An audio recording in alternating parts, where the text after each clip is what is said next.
Now to explain the legislation. There's pretty much three major pieces to this. First, to transfer the ownership of the state hospitals from LSU to the regional human service districts. The human service districts are already working on mental health care. They're already working on developmental disabilities, and they're working on addiction disabilities. So why not coordinate those efforts? Then, the second part, focus on the coordination of all of these, using the ACO model, Accountable Care Organization, as also a way to pull down future funding.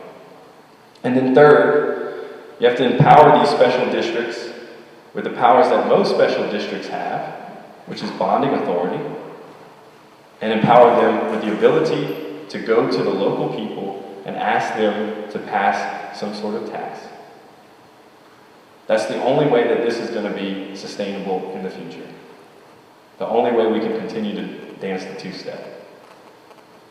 So we have 10 human service districts across the state. Like I said, they run mental health care. You give them the hospital. They can still continue to enter into public-private partnerships, but they also have oversight. They understand what that local community needs more than someone in LSU. LSU then can focus on actually educating our nurses and our doctors. And then the second thing is that the nature, the regional entities have more oversight on what's going on within their communities.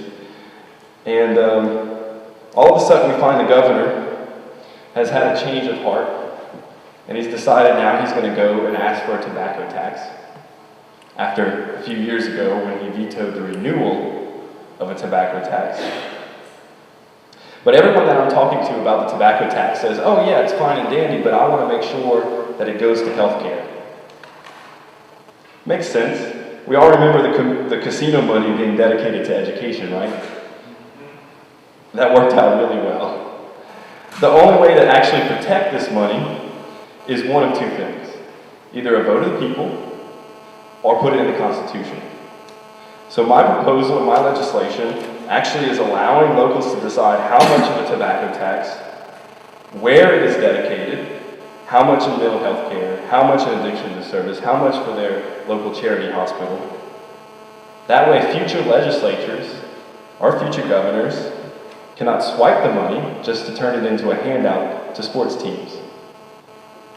My legislation protects the tobacco tax from being used in programs of handouts other than health care.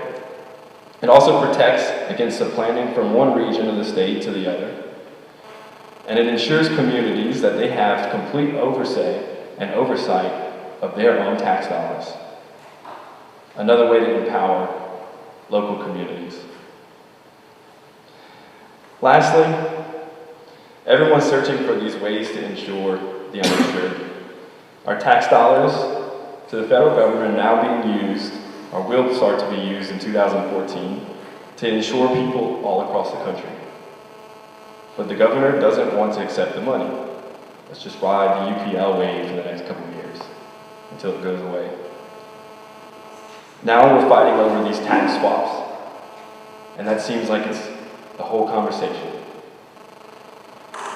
But we should be asking ourselves, how are we going to fix the disinvestment in our universities?